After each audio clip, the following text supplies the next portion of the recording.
Welcome to the Cognitopod. Today, we're going to be doing a deep dive into the world of quantum computing. Right. A world full of hype and headlines and some seriously mind-bending concepts, I have to say. So we're going to try to unpack what it is really, what's the real progress being made by companies like Google, Microsoft, and others, and is this tech truly revolutionary or just hype? Yeah, it's super exciting. I mean, it's potentially, a whole new era of problem solving we're looking at. Imagine tackling challenges that would take our current supercomputers thousands of years, and we might be able to do it in minutes. So that's the kind of power quantum computing promises. So we always hear about these mysterious qubits. What are they? How are they different from the bits in our laptop? They both sound like, tiny pieces of information. Right. So think of it this way. A traditional computer with its bits is like a chef trying every single ingredient combination one by one to find the perfect recipe. A quantum computer with its qubits can explore all those combinations simultaneously. That's because qubits can be a 0, a 1, or both at the same time. Both at the same time. Thanks to a concept called superposition. Okay, so it's not just, plotting through each possibility step by step. It can kind of explore a whole bunch of paths at once. That sounds like a pretty good shortcut. Exactly. And so this allows quantum computers to solve certain types of problems exponentially faster. It's not just about speed. It's like they're playing a different game altogether, like completely different rules. Speaking of different rules, what about entanglement?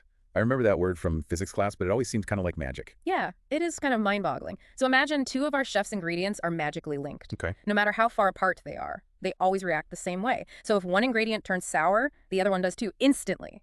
And that's entanglement. So these linked qubits influence each other instantly, regardless of distance. So, okay, we got these powerful qubits working in ways that our regular computers can't even fathom. What are companies like Google and Microsoft actually doing with this? Are they whipping up revolutionary recipes yet? So back in 2019, Google made some pretty big waves by claiming they'd achieved quantum supremacy with their Sycamore processor. Essentially, they had designed a problem that their quantum computer solved in minutes, a problem that would theoretically take a classical supercomputer thousands of years. Right, I remember that headline. But there was some debate about whether Google had actually achieved anything really meaningful, right? I mean, did they really just create like a super fast calculator for a very specific and perhaps useless problem? Yeah, there was definitely pushback. Critics argued that, the problem Google solved was carefully chosen to showcase the quantum computer's strengths, but it had limited practical value. It was a bit like, building a plane that could briefly lift off the ground, but wasn't ready to carry passengers across the ocean. So it was a proof of concept, like a glimpse of the potential, but not something that would change the world overnight. Exactly, and Google acknowledges that. They are now focused on improving error correction, making their quantum plane more reliable, capable of longer flights. Qubits are incredibly sensitive to interference. Wow. So even the slightest disruption can cause errors. So it's like trying to keep a souffle from collapsing, like one wrong move and poof, it's over. What about Microsoft? Are they taking a different approach? Yeah, they are indeed. Microsoft is focused on something called Majorana fermions, and their goal is to create topological qubits, using these exotic particles, which they believe will be inherently more stable. Majorana fermions, those sound like straight out of Star Trek. What are those things? Imagine a particle that's its own antiparticle. When it encounters another one just like it, they annihilate each other. Wow. And so this was a concept predicted way back in 1937 by Ettore Majorana, and now they're creating quasi-Majorana fermions in labs. Okay, so we have these bizarre particles that disappear when they meet their twin. How does that translate into more stable qubits and better quantum computers? So think of it like this. If you build a house on unstable ground, it's prone to damage. But if you build it on solid bedrock, it's far more resilient. And so Microsoft is trying to build their qubits on the bedrock of these unique Majorana fermions. The idea is that these topological qubits will be less susceptible to errors, making quantum computers much more reliable. So it's like trying to build a car, with a self-repairing engine before you even build the car itself. It sounds ambitious, but if it works, the payoff could be huge. Exactly. Now, even with all these advancements, the question remains, are any of these breakthroughs practical yet? Can I go out right now and buy a quantum computer, or is this all still happening in labs? Yeah, that's the big question, right? Can I ditch my clunky laptop for a quantum-powered one anytime soon? Not quite yet. Quantum computers are still very much in their experimental phase. Think of it like the early days of the internet. Back in the 1960s, computers were room-sized behemoths, and no one could imagine the smartphones we have today. Quantum computing is kind of at a similar point. We know it works, but practical, everyday applications are still down the road. So no quantum iPhone just yet, but it sounds like there is real progress being made. Absolutely. So let's look at some potential timelines in the next part of our deep dive. Welcome back to our deep dive into quantum computing. So we've established that this technology has the potential to revolutionize various fields, but we're still in those early stages of development. Right. It's like we've caught a glimpse of this vast, uncharted territory, but we're still figuring out how to navigate it. So where do we go from here? What are some realistic predictions for the future of quantum computing? Right. So let's break it down, Short-term, mid-term, and long-term. Okay. So in the short term, say the next 5 years, we can expect to see significant progress in tackling, one of the biggest hurdles, Yeah. error correction. Right. We talked about how sensitive those qubits are. It's like trying to balance a stack of coins on a roller coaster. Yeah. One tiny bump and the whole thing comes crashing down. Exactly. So researchers are working on, sophisticated techniques to make qubits more robust and to develop algorithms that can detect and correct those errors on the fly. So imagine like a self-healing system that can instantly repair any damage to those delicate qubits. So instead of our metaphorical roller coaster ride ending in disaster, we're designing a system that can smooth out the bumps and keep those coins balanced. So what else can we expect to see in the short term? Well, we'll likely see the rise of hybrid quantum classical computing systems. So it's like having a team of expert chefs. Okay. Some specializing in traditional cuisine and others mastering like cutting-edge molecular gastronomy. And so they work together, each contributing their unique skills to create something truly extraordinary. So instead of replacing our existing computers entirely, we're kind of integrating those quantum processors into the systems we already have. That sounds like a much more practical approach for the near future. And what about actual applications? I mean, will we see any real-world uses for this technology in the next 5 years? Yeah, it's highly likely. I mean, we might see early applications in niche areas like materials science. Imagine using quantum simulations to design materials with specific properties like superconductivity at room temperature. It would be like discovering a recipe for metal that conducts electricity with zero resistance, revolutionizing everything from, electronics to energy transmission. That's a pretty impressive recipe. So in the short term, we're focusing on stabilizing the technology, integrating it with existing systems, and exploring those specialized applications. What about the midterm? What might the landscape look like 5 to 10 years from now? So one of the most significant developments we could see is the scaling up of quantum computers. Right now, we're dealing with systems that have a few hundred qubits at most. It's like comparing those first clunky cell phones to the sleek smartphones we have today. We've come a long way, but there's still so much more potential to unlock. Exactly. In the midterm, we could see quantum computers with, thousands or even tens of thousands of qubits. And so this increase in scale would unlock a whole new level of computational power, allowing us to tackle, much more complex problems. Okay, so we're increasing the processing power exponentially. But what kinds of problems could we solve with this newfound quantum muscle? Give us some concrete examples. So cryptography is one area that's ripe for disruption. Quantum computers pose a significant threat to the encryption methods we rely on today, for secure online communication and financial transactions. It's like having a master key that can unlock any safe. A bit unnerving, to say the least. So our current cybersecurity measures could become obsolete overnight. That's a little unsettling. It's a valid concern, Yeah. but it's also driving innovation. So the threat posed by quantum computers has accelerated the development of new quantum-resistant encryption methods. It's like a cybersecurity arms race, with both sides constantly pushing the boundaries of what's possible. So it's a double-edged sword. Quantum computers could crack our current codes, but they're also forcing us to develop stronger defenses. It's a high-stakes game of cat and mouse. What about other fields? We touched on AI and drug discovery in part 1. How might those areas be impacted in the midterm? So we could see those early glimpses of quantum-powered AI becoming a reality. Imagine AI systems capable of designing entirely new drugs, personalizing medical treatments based on, individual genetic profiles, and even predicting and preventing diseases with, unprecedented accuracy. It sounds like we're talking about a revolution in healthcare, with treatments tailored to each individual like a perfectly fitted suit. What an incredible prospect. Okay, so we've covered the short term and the midterm. Now let's get truly speculative. What might the long-term future hold for quantum computing 15 years or more from now? Yeah, that's where things get really exciting, and, it's difficult to make predictions with any certainty. But, if the current rate of progress continues, we could be looking at a world where quantum computers are as ubiquitous as classical computers are today. So instead of carrying around our laptops and smartphones, we'll have sleek, quantum-powered devices that can perform calculations beyond our wildest dreams. It's almost like stepping into a science fiction novel. It's not entirely out of the realm of possibility. We might even see entirely new applications emerge that we can't even conceive of right now. Remember back in the early days of the internet, no one could have predicted the rise of social media, e-commerce, or the countless ways we use the internet today. So the long-term future of quantum computing is a bit like gazing into a crystal ball. We see these glimpses of incredible possibilities, but the details remain shrouded in mystery.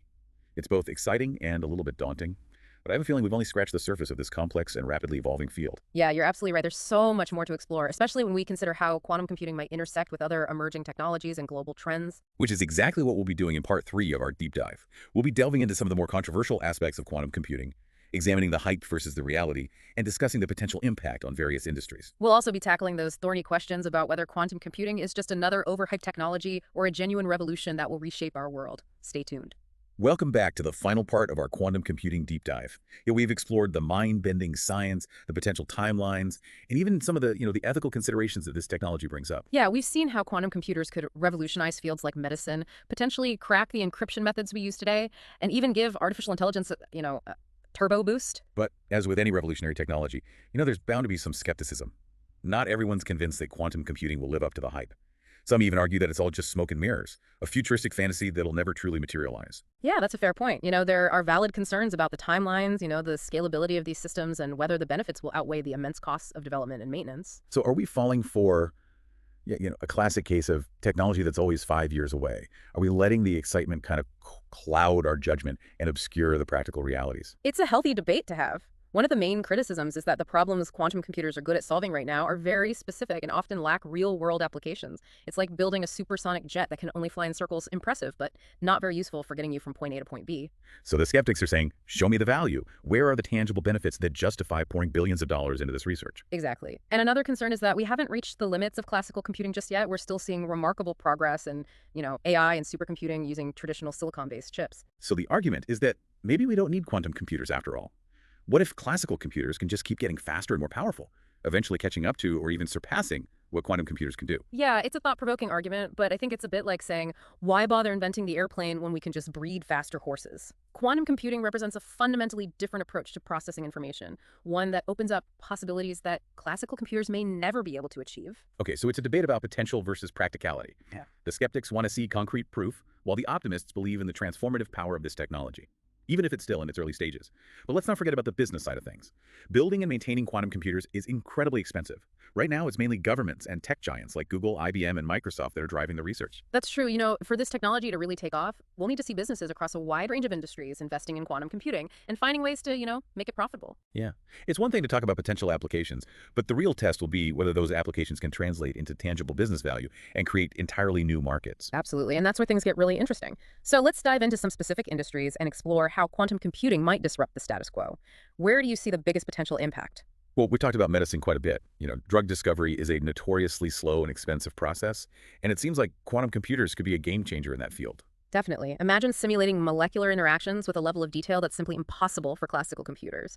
And so this could significantly speed up drug development, potentially reducing the time and cost it takes to bring life-saving medications to market. So instead of spending years and billions of dollars to develop a new drug, we could potentially do it in a fraction of the time and at a fraction of the cost. That would be a revolutionary breakthrough. It would indeed. And it goes beyond just drug discovery. Quantum computers could revolutionize personalized medicine by enabling us to analyze individual genomes and design treatments tailored to a person's unique genetic makeup. It's like having a doctor who can see the blueprint of your entire body and prescribe the perfect treatment for your specific needs. That's incredible. What about other industries? Where else might quantum computing make a significant impact? So material science is another area with enormous potential. Imagine being able to design materials with properties that are currently impossible to achieve, like room temperature superconductors or ultra-strong lightweight alloys. That would be transformative for industries like aerospace, energy, and transportation. We could build lighter, more fuel-efficient airplanes, develop more efficient solar panels, and create entirely new types of vehicles. The possibilities seem endless. What about the world of finance? We touched on how quantum computers could be used to analyze market data, but what are some other potential applications? So quantum computers could revolutionize risk management, optimize investment portfolios with incredible precision, and even detect fraud more effectively than ever before. So Wall Street might be getting a quantum upgrade. That could be either really exciting or really terrifying, depending on your perspective. It'll certainly be interesting to see how the financial industry adapts to this new technology. And let's not forget other sectors like logistics, manufacturing, and even energy. Quantum computing has the potential to touch almost every aspect of our lives, from the medicines we take to the way we do business to the very materials that make up our world. It sounds like we're on the verge of a technological revolution that could reshape our society in ways we can only begin to imagine. And it's not just about specific applications. Quantum computing represents a fundamental shift in the way we process information, and that shift will have ripple effects across society that we can't even fully anticipate yet. It's a bit like the invention of the printing press or the internet. We know it's going to change everything, but we don't know exactly how. That's a great analogy. Now, with all this talk about potential and progress, it's crucial to remember that technology is never neutral. It's a tool. And like any tool, it can be used for good or for ill. Right. That brings us back to those ethical considerations we touched upon earlier. It's not enough to just build these incredibly powerful machines. We need to ensure that they're used responsibly and ethically. Exactly. One of the biggest concerns is the potential for a quantum divide, where access to this technology is concentrated in the hands of a few powerful nations or corporations. This could exacerbate existing inequalities and create new forms of geopolitical tension. It's like giving a small, elite group access to a time machine while everyone else is stuck in the present. That's a recipe for disaster. Yeah, it highlights the importance of international cooperation and the development of ethical guidelines to ensure that the benefits of quantum computing are shared equitably. We also need to be mindful of the potential impact on privacy and security. We've already talked about how quantum computers could crack the encryption methods we use today. What does that mean for our personal data, our online transactions, and our digital lives in general? It's a sobering thought.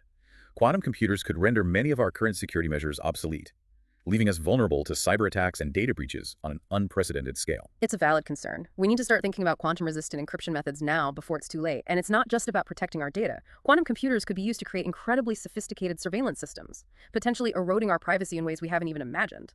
It's a bit unsettling to think that this technology could be used to monitor and control our lives in such a pervasive way. It feels like we're stepping into uncharted territory, where the line between innovation and intrusion becomes increasingly blurred. It's a complex landscape full of both promise and peril. You know, the future of quantum computing isn't just about technological advancements. It's about the choices we make, the values we uphold, and the kind of world we want to create. It's a reminder that technology is never truly neutral. It reflects the intentions and values of those who create and wield it. So as we stand on the cusp of this quantum revolution, what's your final takeaway for our listeners? Well, I think quantum computing is a technology with immense potential to solve some of humanity's greatest challenges, but it also carries significant risks. It's a story that's still being written, and the ending is far from certain. But one thing is clear: we all need to be engaged, informed, and active participants in shaping this quantum future. That's a powerful message. So to our listeners, we encourage you to stay curious, stay informed, and stay engaged. The quantum revolution is just beginning, and it's going to be a wild ride. It will be a fascinating journey full of unexpected twists and turns. Thanks for joining us on this deep dive into quantum computing. We hope you've enjoyed the journey as much as we have. Until next time, stay curious and keep exploring. Thanks for listening to the Cognito Pod.